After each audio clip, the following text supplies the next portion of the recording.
Graham, good to see you again. I'll start with any team news that you may have going into the Crawley game.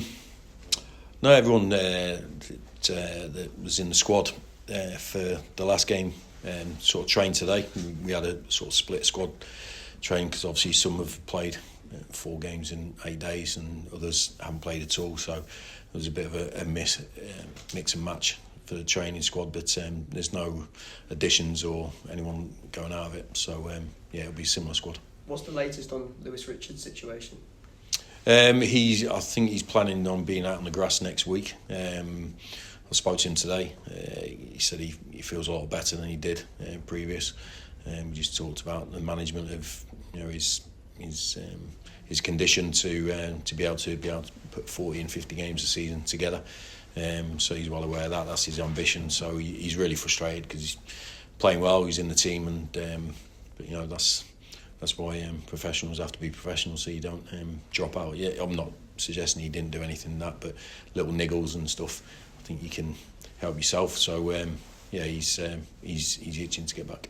Appreciate this next one is a bit more of a longer term absentee, but Dan, are you okay? Have you got any further information on what your situation is with? No, I haven't actually. I haven't spoken to him for maybe 5-6 weeks since the last time, and we haven't had any information from Brentford. So it is something with the games over Christmas and New Year's. You don't get a second to breathe. Never mind. Players that are not in your squad at the moment. So we'll have communication with Brentford, especially, and see how his rehab's going. And I think the sort of approximate date was March, maybe, for a return. So hopefully his rehab's gone well so far, and we'll see how that goes forward. Good to have Jake Young back in the building. Yeah. He popped in the office when he first came in.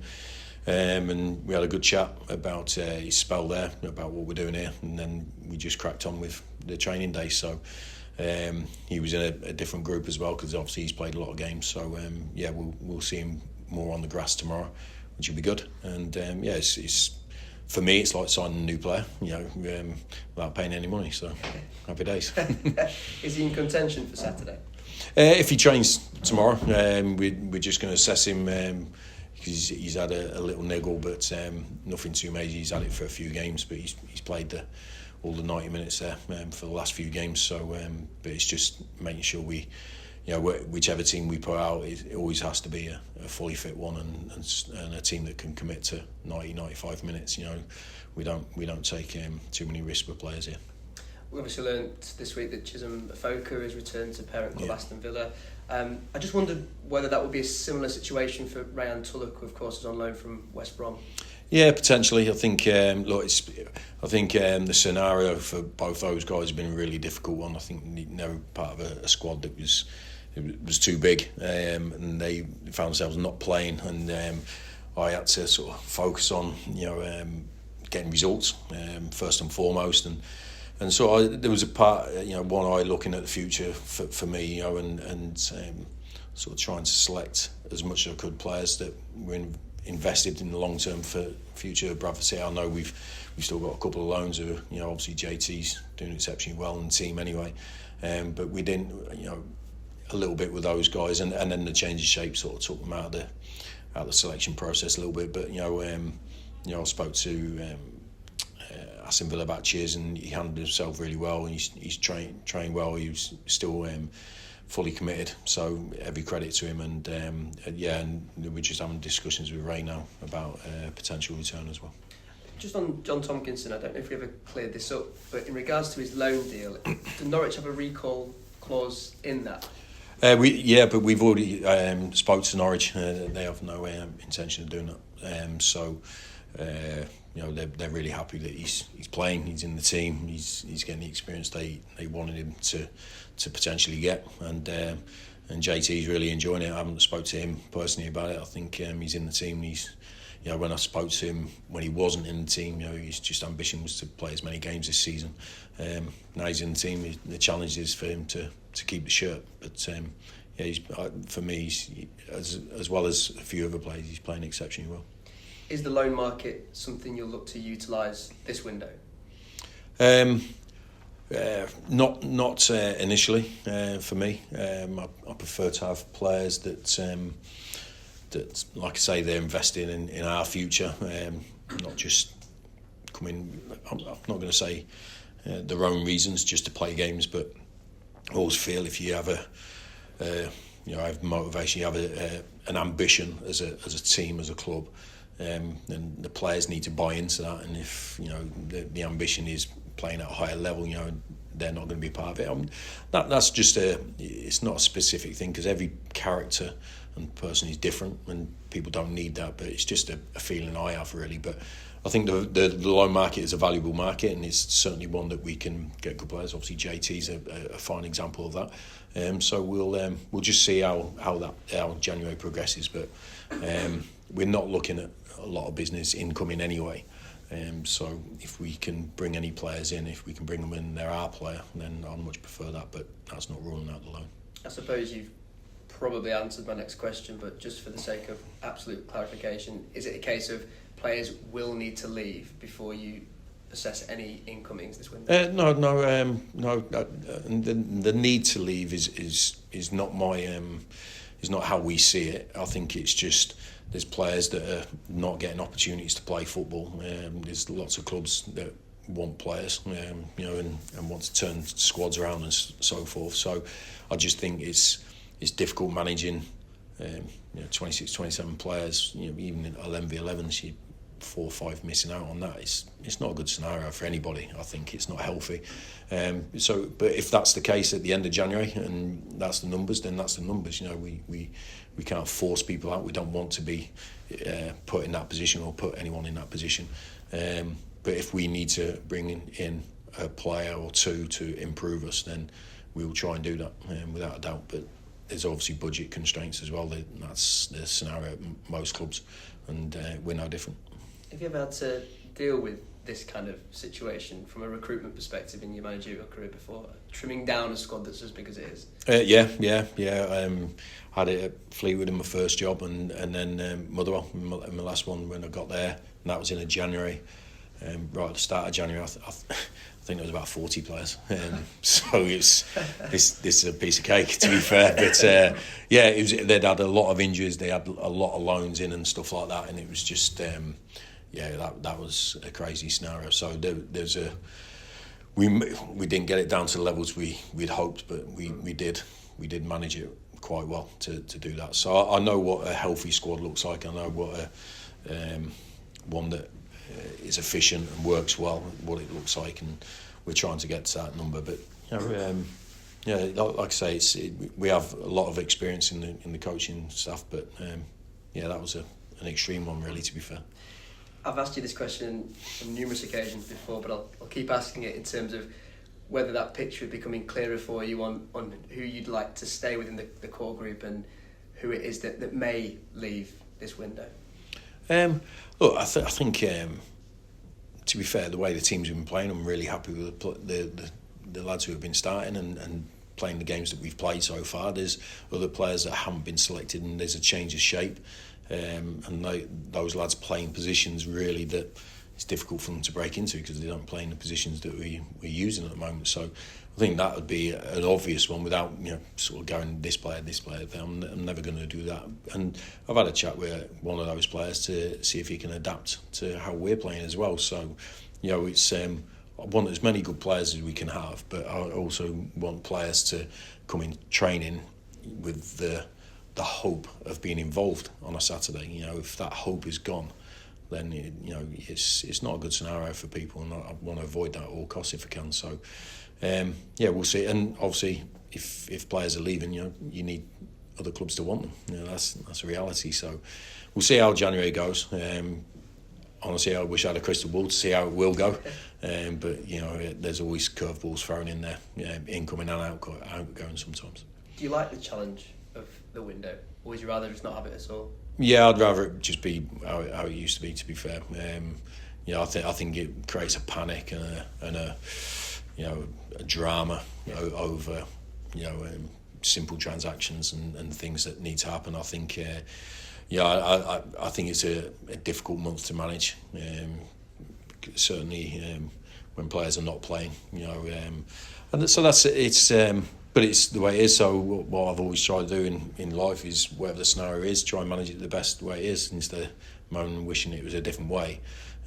But I did feel it was, the old, what was it, last Thursday in March, well, it used to be, when the market was open. I thought players got signed when they needed to be signed, not just in case, because that's what happens. It creates bigger squads than the norm, because you've only got this little window. So there is scenarios where people go just in case. But then if you don't need them, you've got 4 or 5 players that don't ever get a game.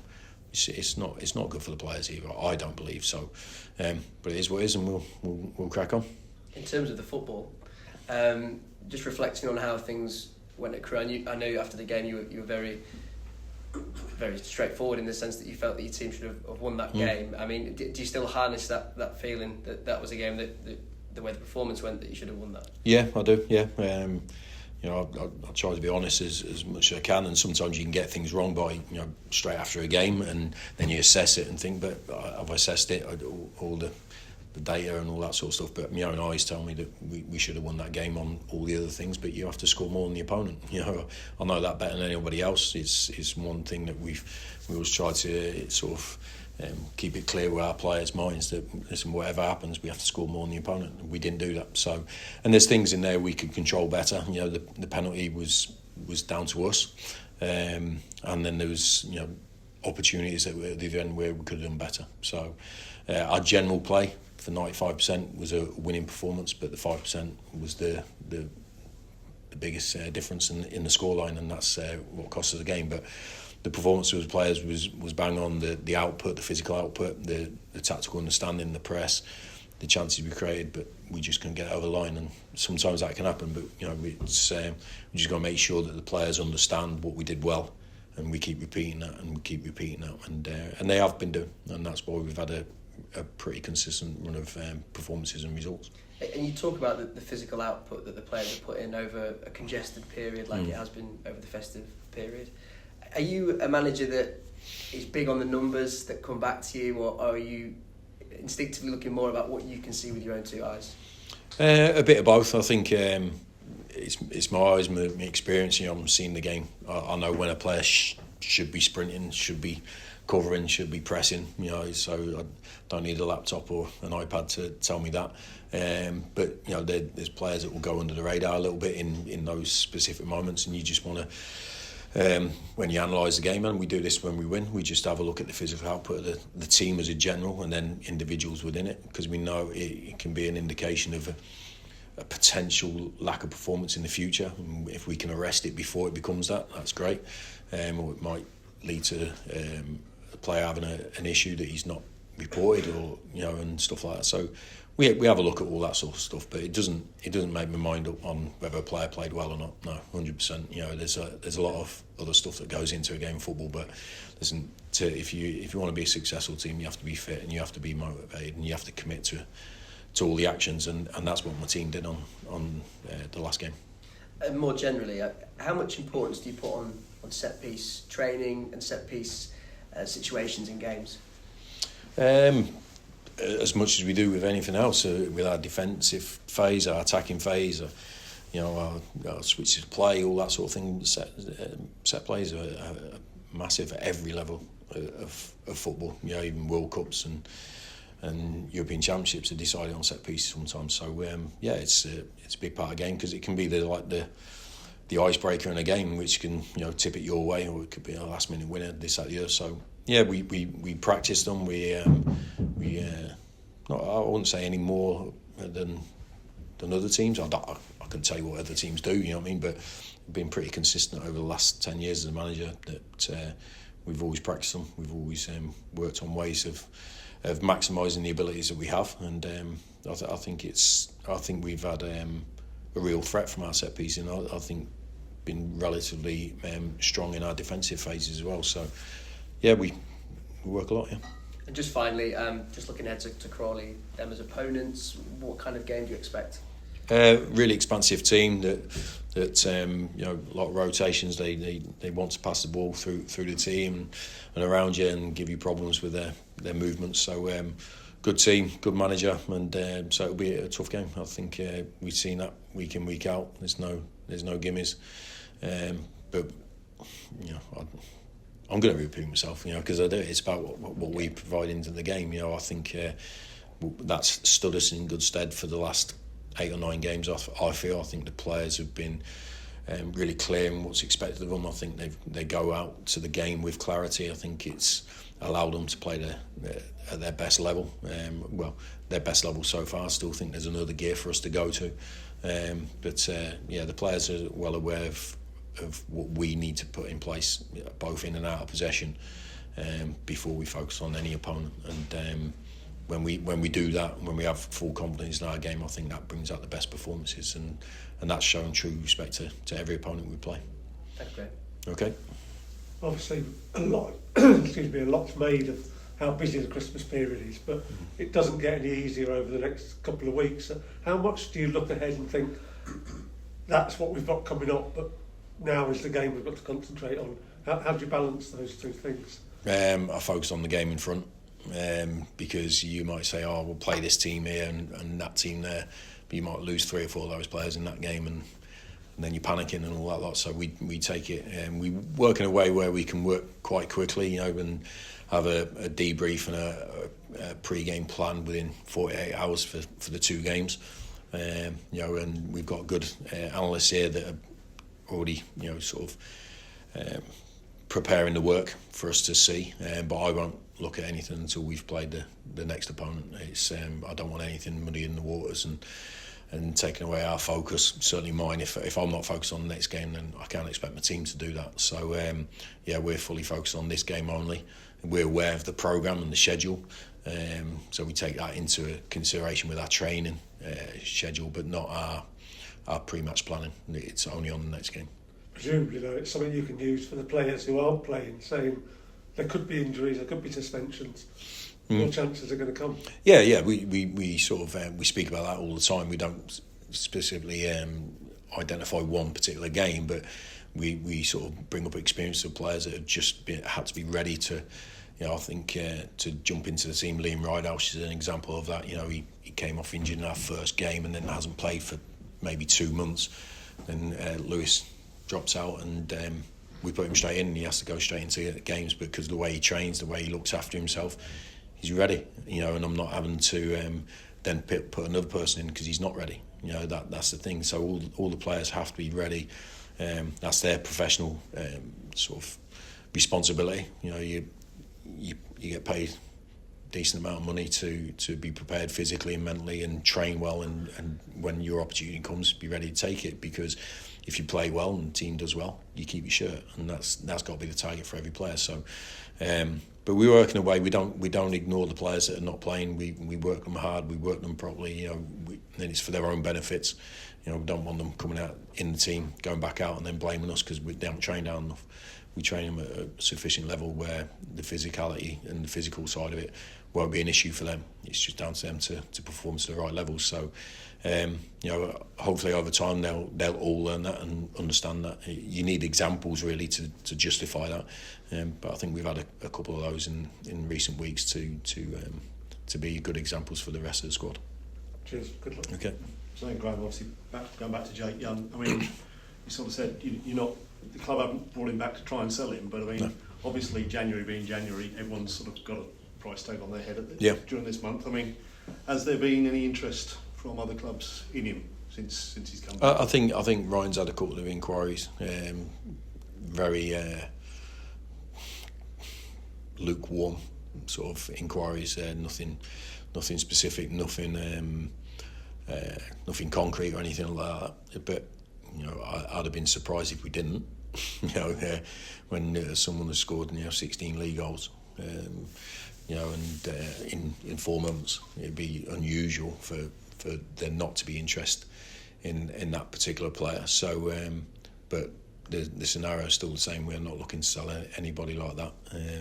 We want him to come back and help us win games, score goals, bring more competition. But I think you're right. I think every player in the Football League is for sale at some price. And presumably that scenario will stay the same until he's kicked a ball on the pitch, won't and then yeah, like the second club he's played for. Yeah. There's that scenario. I didn't even think about that, but there's that scenario as well. So we'll just. This is why you've sort of almost got to be ready to act upon anything that comes your way, because you can never predict everything. And like we were just saying before, because of the window, it intensifies everything to a really short space of time. So, but I'm trying to just plan for Saturday's game and trying to get a team ready to win that. But all the other work for January and the future is certainly going on in the background. But I've got plenty of support on that side. Obviously, you were sort of saying you're going to see how he is on the grounds tomorrow, and then sort of pick the team around that. I mean, obviously, if he's not involved, the first question everyone's going to say is always been held back because something's happening, which is inevitable for the time of year, isn't it? Yeah, potentially, yeah, but that certainly won't be the case for me.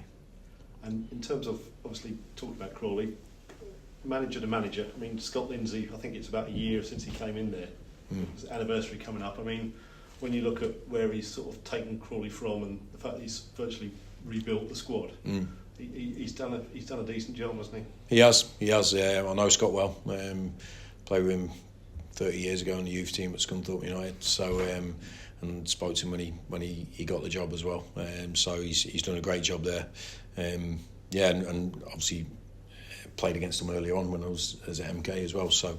It looks, every managerial job is a tough gig, but there's loads of rewards, and if you do your job right, you get them. And he's certainly done a lot of good things there. So every credit to him. It's like yourself having to go in mid-season as well. You've got to sort of hit it running a little bit. Well, that's football now, isn't it? It's, right, who gets like 2 years to get things sorted. You have to be able to work in a way that's quick, efficient, that gets people's trust, that gets results. And I've started jobs in the summer. I've started them in January. I've started them in October, March. Which do you prefer, going in straight into it, or having a bit of groundwork? Well, we've had success in different ways. It's more about the squad you've got and the players you've got and the support you've got from above and all those things. They're more important to me than the time you start. I think there's a lot of factors that go into you being able to do a good job at any football club, and the timing of going in, it's probably down the list, I would say. But everyone would say they like in the summer and plan ahead and have pre-season, this, that, the other. But sometimes I think being dropped right in the middle of it, in the deep end, and go and swim, I think that's also good as well. So as long as you win, I think it don't really matter, does it?